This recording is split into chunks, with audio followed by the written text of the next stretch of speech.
ಬೆಂಗಳೂರಿನಲ್ಲಿ rave party ಕೇಸ್ಗೆ big twist ಸಿಕ್ಕಿದೆ. Rave ಪಾರ್ಟಿಯಲ್ಲಿ ಭಾಗಿಯಾಗಿದ್ದ ಹೇಮಾ ಪರ ಪಾಲಿಟಿಷಿಯನ್ಸ್ ವಕಾಲತ್ತು ವಹಿಸಿದ್ದಾರೆ. ತೆಲುಗು ನಟಿ ಹೇಮಾ ವಿಚಾರಣೆ ನಡೆಸಬಾರದು ಅಂತ ಪೊಲೀಸರ ಮೇಲೆ ಒತ್ತಡವನ್ನ ಹಾಕ್ತಾ ಇದ್ದಾರೆ. ಪೊಲೀಸರ ಮೇಲೆ ಒತ್ತಡ ಹಾಕಿಸುತ್ತಿದ್ದಾರಂತೆ ನಟಿ ಹೇಮಾ ಅವರು. ಸಿಸಿಬಿಗೆ ಬರ್ತಾ ಇದೆಯಂತೆ ಪ್ರಭಾವಿಗಳ ಫೋನ್ ಕಾಲ್ಸ್. ಹೈದರಾಬಾದ್ನಿಂದಲೂ ಕೂಡ ನಟಿ ಹೇಮಾ ಪರ ಕರೆಗಳ ಮಹಾಪೂರವೇ ಬರ್ತಾ ಇದಾವಂತೆ. ಅಂದ್ರೆ ಪೊಲಿಟಿಷಿಯನ್ಸ್ ಕರೆಗಳನ್ನ ಮಾಡ್ತಾ ಇದ್ದಾರಂತೆ. ಯಾವುದೇ ಕಾರಣಕ್ಕೂ ಹೇಮಾ ಅವರನ್ನ ವಿಚಾರಣೆಗೆ ಒಳಪಡಿಸಬಾರದು ಅಂತ ಹೇಳಿ ಪ್ರಭಾವಿಗಳ ಪ್ರಭಾವದಿಂದ ಹಳ್ಳ ಹಿಡಿಯುತ್ತಾ. ಹಾಗಾದ್ರೆ ರೇವ್ ಪಾರ್ಟಿ ಕೇಸ್ ಅನ್ನೋದು ಈಗಿರುವಂತ ಪ್ರಶ್ನೆ. ನೋಡಿ, ತಪ್ಪಿತಸ್ಥರಿಗೆ ಶಿಕ್ಷೆ ಕೊಡಬೇಕು ಅನ್ನೋದು ಈಗಿರುವಂತ ಕಾನೂನು. ಆದ್ರೆ ಇಲ್ಲಿ ಕೆಲವು ಪ್ರಭಾವಿ ರಾಜಕಾರಣಿಗಳಿರ್ತಾರಲ್ಲ, ಇವರು ಪೊಲೀಸರ ಮೇಲೆ ಒತ್ತಡವನ್ನ ಹೇರುವಂತ ಪ್ರಯತ್ನವನ್ನ ಮಾಡ್ತಾರೆ. ಇವರಿಗೆ ಶಿಕ್ಷೆ ಆಗಬಾರ್ದು, ಶಿಕ್ಷೆ ಕೊಟ್ರೆ ನಿಮ್ಮನ್ನ ಸುಮ್ಮನೆ ಬಿಡಂಗಿಲ್ಲ, ಎತ್ತಂಗಡಿ ಮಾಡಿಸ್ಬಿಡ್ತೀವಿ ಅಂತೆಲ್ಲ ಆ ಪೊಲೀಸರಿಗೇನೆ ಆವಾಜ್ ಹಾಕ್ತಾರಂತೆ.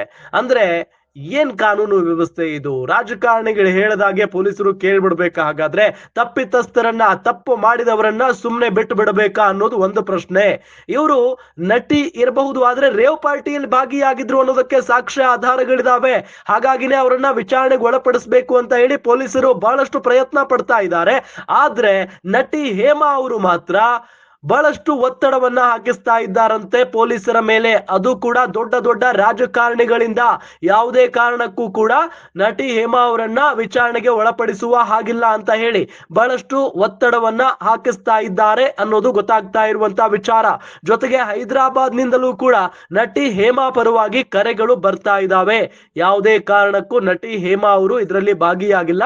ಜೊತೆಗೆ ಅವರನ್ನ ಸುಮ್ಮನೆ ನೀವು ವಿಚಾರಣೆಗೆ ಒಳಪಡಿಸುವಂತ ಅವಶ್ಯಕತೆ ಇಲ್ಲ, ಹಾಗೆ ಹೀಗೆ ಅಂತ ಹೇಳಿ ರಾಜಕಾರಣಿಗಳು ಒತ್ತಡವನ್ನ ಹೇರ್ತಾ ಇದ್ದಾರಂತೆ ಪೊಲೀಸರ ಮೇಲೆ.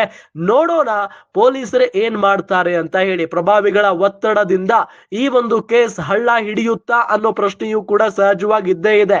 ಇದೇ ಒಂದು ರೇವ್ ಪಾರ್ಟಿಯಲ್ಲಿ ಸಾಮಾನ್ಯ ವ್ಯಕ್ತಿ ಏನಾದ್ರೂ ಭಾಗಿಯಾಗ್ಬಿಟ್ಟಿದ್ರೆ ಆತನನ್ನ ಇಷ್ಟೊತ್ತಿಗೆ ಒದ್ದು ಎಳ್ಕೊಂಡ್ ಬಂದು ವಿಚಾರಣೆಗೆ ಒಳಪಡಿಸಿ ಆತನಿಗೆ ತಕ್ಕ ಶಿಕ್ಷೆ ಆಗುವಂತೆ ಮಾಡ್ತಾ ಇದ್ರು. ಇಲ್ಲಿ ನಟಿ ಅಲ್ವಾ, ಸಮಾಜದಲ್ಲಿ ದೊಡ್ಡ ಮಟ್ಟದ ಹೆಸರು ಇದೆಯಲ್ವಾ, ಹಾಗಾಗಿ ಅವರನ್ನ ಸುಮ್ಮನೆ ಬಿಡ್ತಾ ಇದ್ದಾರಾ ಅನ್ನೋದು ಒಂದು ಪ್ರಶ್ನೆ.